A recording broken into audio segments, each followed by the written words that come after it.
Hai, Assalamualaikum warahmatullahi wabarakatuh. Welcome to my video.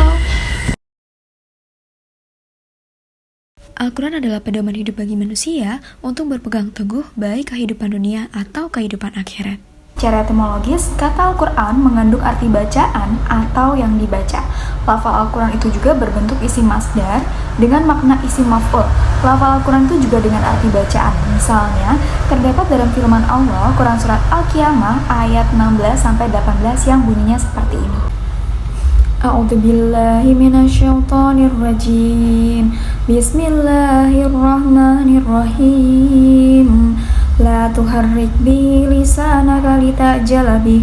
Inna alaina jam'ahu wa qur'ana fa idza qara'nahu fattabi' qur'ana. Yang artinya, janganlah kamu gerakan lidahmu untuk membaca Al-Quran karena hendak cepat-cepat menguasainya. Lalu sesungguhnya atas tanggungan kamilah mengumpulkannya di dadamu dan membuatmu pandai membacanya. Dan apabila kami telah selesai membacakannya, maka ikutilah bacaannya itu. Nah, sekarang kita masuk untuk ke sejarah turunnya Al-Quran. Aku bakal ceritain sedikit gimana sih untuk sejarah turunnya Al-Quran pada saat itu. Yuk, kita simak ya.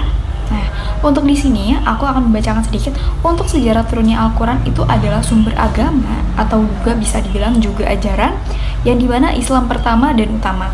Nah, menurut keyakinan umat Islam itu sendiri yang dimana diakui kebenarannya menurut penelitian ilmiah, Al-Quran adalah kitab suci yang memuat firman-firman atau wahyu Allah. Sama benar dengan yang disampaikan malaikat Jibril kepada Nabi Muhammad SAW, ya, kepada Nabi Muhammad sebagai Rasul Allah sedikit demi sedikit selama 22 tahun 2 bulan 22 hari mula-mula dari Mekah dan kemudian ke Madinah. Al-Quran itu turun juga punya tujuannya dong pastinya, ya kan? Tujuannya itu sendiri adalah untuk menjadi pedoman atau petunjuk bagi umat Islam di seluruh dunia, khususnya untuk nanti di kehidupan dunia ataupun di kehidupan akhirat. Nah, Al-Quran mulai diturunkan di Mekah, tepatnya di Gua Hiro pada tahun 6 Masehi dan berakhir di Madinah pada tahun 633 Masehi. Dalam jarak waktu kurang lebih 23 tahun beberapa bulan.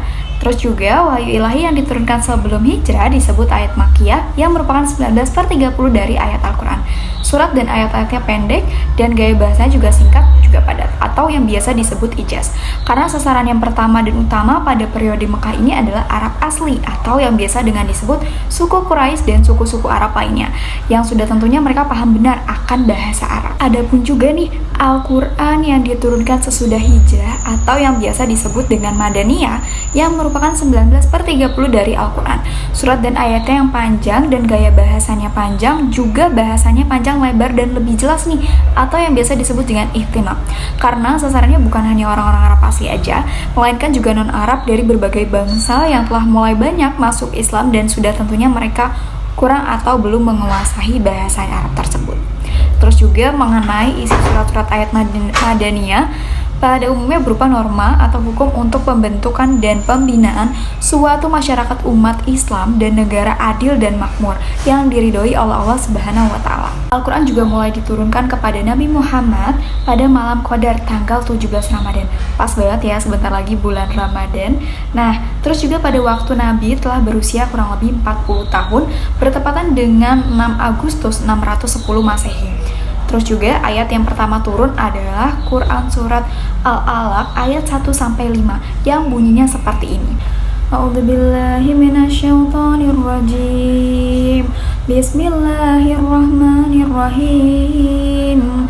Iqra' bismi rabbikal ladzi khalaq. Khalaqal insana min 'alaq. Iqra' wa rabbukal akram.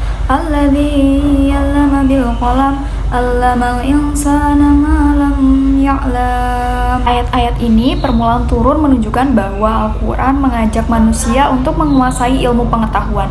Tema pembahasannya pun ilmu pengetahuan, dan apa yang dibawa dasar ilmu pengetahuan itu Allah mengajarkan manusia apa yang tidak diketahuinya. Menurut Muhammad Idris Ramulyo, ayat yang terakhir turun dalam Quran Surat Al-Quran adalah Al-Maidah ayat 3. Turunnya ayat ini juga pada waktu Rasulullah SAW di Padang Arafah pada Hajjul Wada atau haji perpisahan, yang tidak lama kemudian Rasulullah wafat. Dengan sempurnanya turunnya Al-Quran itu, maka menjadi lengkaplah syariat Islam. Segitu dulu video dari aku. Kalau misalnya ada kurang lebihnya, aku minta maaf banget. Assalamualaikum warahmatullahi wabarakatuh. Bye.